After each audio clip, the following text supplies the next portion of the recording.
術式順天青 Hello everyone, my name is Troy and welcome to Maximum Output Training. This is the third and final week of this training cycle for close grip bench press and front squats. So with that in mind, the following week will be a deload week. Thank goodness, fatigue is running high, my sleep is getting wonky, but I digress. Deload week is in sight. But for now, let's get to this week's training vlog and the voiceover.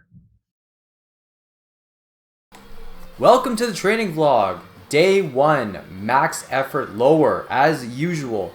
This day's variation was high bar pause. No specific reason. Actually, there is kind of a reason. For the next training cycle, I'll be using high bar pause squats for that training cycle for the next 3 weeks on my dynamic effort lower day. So I kind of wanted to max out a little bit closer towards that cycle and see what I can hit.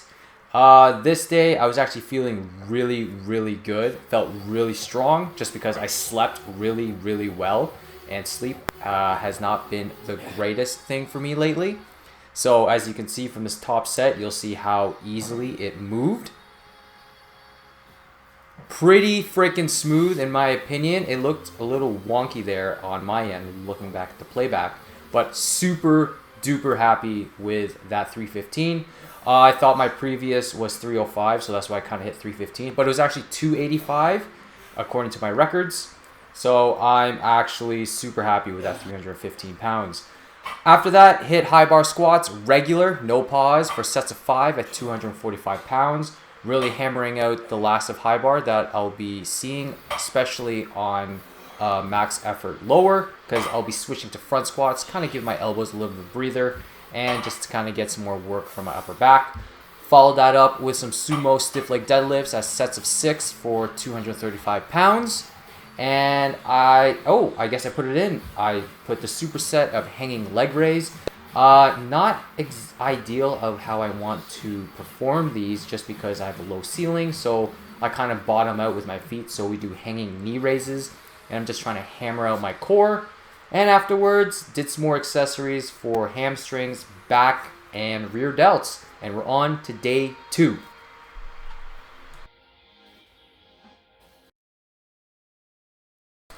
Day 2, max effort upper. This day's variation was closest grip 2 board for a top single.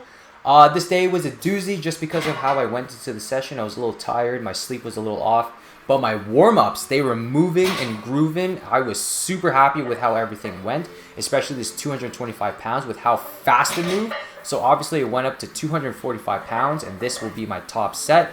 And as you can see, it moved so well that obviously I upped the weight once again to 255 pounds, where I kind of failed because I hold myself to a competition type standard, because I cranked my feet back a little too hard and that led to my back cramping and leading to my butt coming off the bench. So we want to kind of keep that standard of competition style by keeping my butt on the bench. But is what it is. I'll take that 245 into the next training cycle. It is what it is. I'll just work on keeping my butt on the bench. Followed it up with close grip feet up, sets of 5 at 155 pounds. And then we did some bodybuilding. Dumbbell press, 65 pounds for sets of 9. And as you can see, I don't really up the weight on this day. I kind of up reps just for the sake of, I just kind of want to build the volume over time. So hopefully by the end of the next training cycle, instead of 9 reps at 65 pounds, I hit sets of 10 for 65 pounds. And then hopefully the next training cycle, 11 and then 12, and then up the weight from there. Then we followed up with some back, arms, and shoulders as usual, and that is day 2. See you for day 3. That was a good set. Day 3, dynamic effort lower, the final week of the front squat cycle on this day. I'll get into that a little bit later. Sets of 2 at 240 pounds. This day was kind of a weird day as well. I did not get enough sleep. I don't know what's with my sleep schedule this week. It's just been off, but thank goodness next week is a deload week and I can sleep, rest, recover, and get this fatigue off my body. But it is what it is. We're going to work through it, especially this day. So luckily, I got my sets of 2 at 240 pounds out of the way. And I'm going to take the front squats from dynamic effort and put them into my max effort lower days, just to have that barbell accessory because I'm going to have high bar squats paused in the next training cycle. After front squats, we got sumo single pulls at 380 pounds. Just trying to focus on form, speed, and technique off the floor. I think going forward until the end of this squat macro cycle, I'm going to keep sumo in rotation for single pulls until otherwise stated. So I'll probably be working with the same numbers for the 3 weeks. Especially, I need to work on my hook grip again. I've been using straps for way too long, but I'm a nail biter. So that always messes up my hook grip. So hopefully I can get back into my hook grip groove and start working on the sumo deadlift once again. Of course, after my powerlifting doubles and singles, we move on to some bodybuilding, conventional stiff leg deadlifts for 8s at 185 pounds. Really focusing on technique, slow eccentric, stretching the hamstrings, really building them up. I feel after 8 reps, for me personally, my back gets super fatigued. So hopefully I can up the weight over time and get super strong at conventional stiff leg deadlifts. And it'll be a nice little carryover to my regular conventional deadlift if I decide to throw those for singles and pull out sumos. But it'll also carry over to my sumo deadlift as well, building up the hamstrings and the low back. Oh man, I am totally switching out this exercise here. I personally like the cable standing crunch at the gym, but I don't have one obviously in my home gym. So I tried to do a banded variation, and these were absolutely awful. And I think I'm gonna throw rollouts back into the mix. I just think it's just so much better. I barely felt these. It felt awkward. Yeah, I'm never doing banded standing crunch unless it's with a cable. But that's just me. Oh man, just giving you guys all these accessories.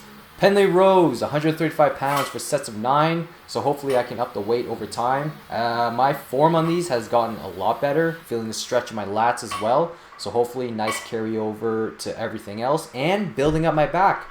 Afterwards, followed it up with some quads, glutes, and some hamstrings. And that is day 3. And now we on to day 4.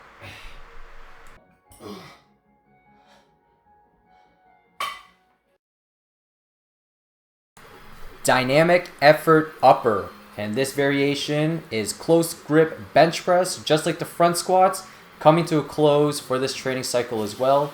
Sets of 3 at 180 pounds, really focusing on building up my triceps and my lockout strength, and I feel it has come a long way, especially with how my closest grip is feeling, especially on max effort days. So I'm super happy with the progress I'm making.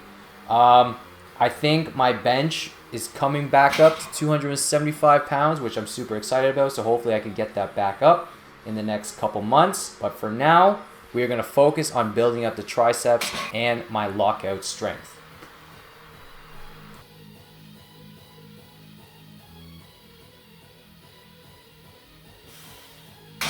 Continuing to hammer out my triceps and my lockout strength. Following up close grip, we got close grip 2 board at 180 pounds also, but for sets of 5. So nice little tricep hammer session before the deload week.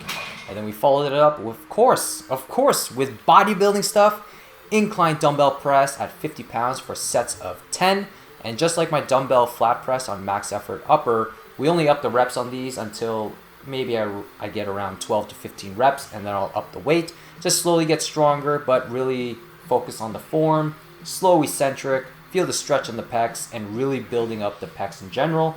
Just because big pecs equals big bench. No, I'm just kidding. I just think building up the pecs in general is just nice. I don't do any incline work besides the dumbbell press, so I don't do barbell incline.